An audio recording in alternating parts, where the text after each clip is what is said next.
Hello, F5 community, and welcome. Today is our quarterly security notification. It's February 1st, and the year is 2023. I'm Aubrey King with DevCentral, and I'm joined today by Aaron Brailsford from F5 Security Incident Response Team.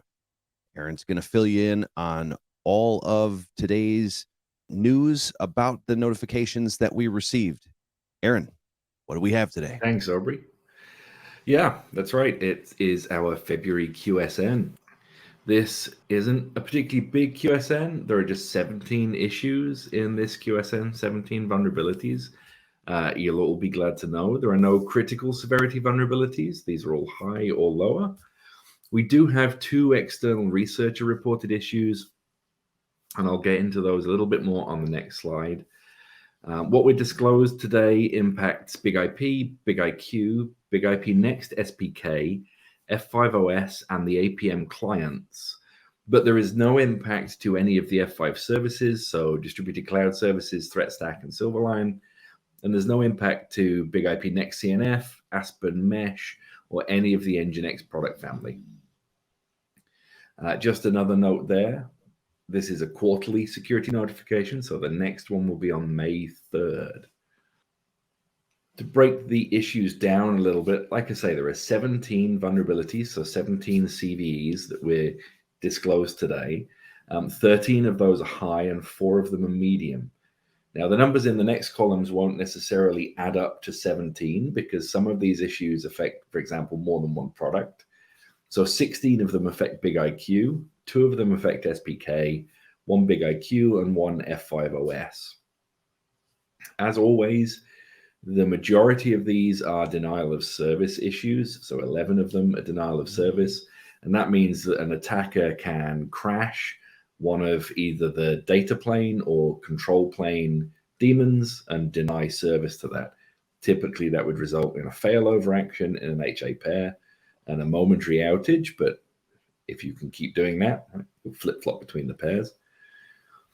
We have 2 DLL hijacking issues. Those are in the APM clients, and those both mean that if an attacker has access to the endpoint that is running the APM client, in certain situations, they might be able to inject their own malicious DLLs into the APM client and have them operate within the client. There'll be more details about that, obviously, in the advisory for that specific issue. We have 1 sensitive information disclosure. That is one of our researcher found issues. It affects Big IP and Big IQ. I'll talk about that a little bit more in a second. 1 remote command execution that affects Big IP. That issue is the other of the researcher reported issues. It's actually a denial of service or a remote command execution. We know that RCE is theoretically possible, but it's unproven at this time.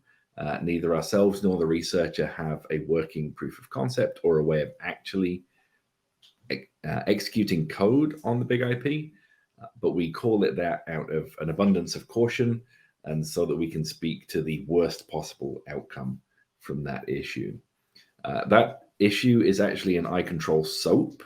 So it's a control plane issue. It's not a data plane issue. There's no data plane RCE there. It's, like I said, it's control plane only.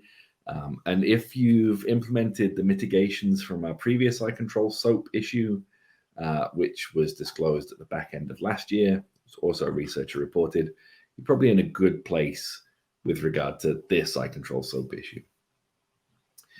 We have 1 local command execution in F5OS and 1 open redirect in APM.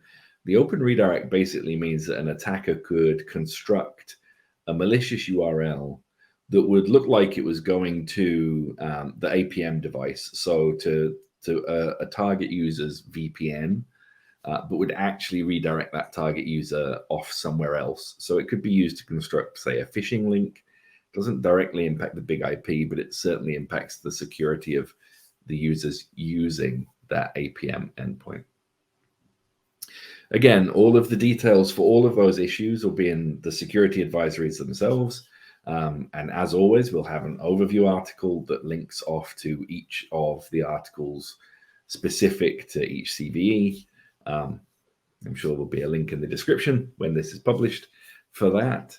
One of those researcher issues, the DOS RCE, I will say was disclosed to us by Rapid7. As always, we thank them for working with us and coordinated disclosure. It was a pleasure as always. I'll just break down a little bit more our recommendation. Our recommendation, as always, is to install the latest releases. If you're on any of these releases already, then you're in a good place. You have all of the fixes available. So 17.002, 16.133, 15.181, 14.153 for F5OS, A and C, 131 and 151, Big IQ 8201. Just a reminder that Big IP version 13 has reached end of software development. So some of these issues do impact version 13, and no fixes will be available for version 13. You will have to move to 14 or later to get those fixes.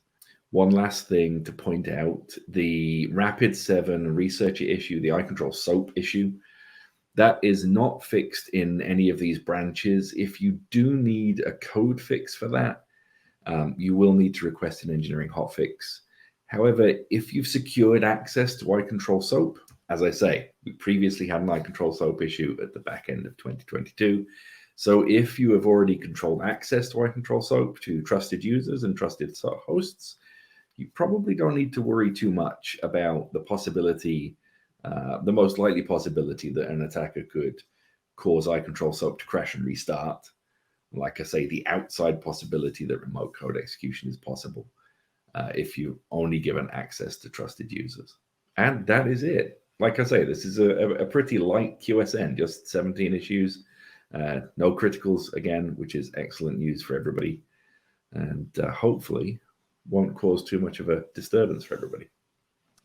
That is definitely fantastic news, Aaron. I thank you for your time today, and I appreciate you coming by every quarter to help educate the community on our quarterly security notifications. Not a problem. Happy to be here. Thanks again for tuning in, F5 community. I'm Aubrey with DevCentral, and have a great F5 day.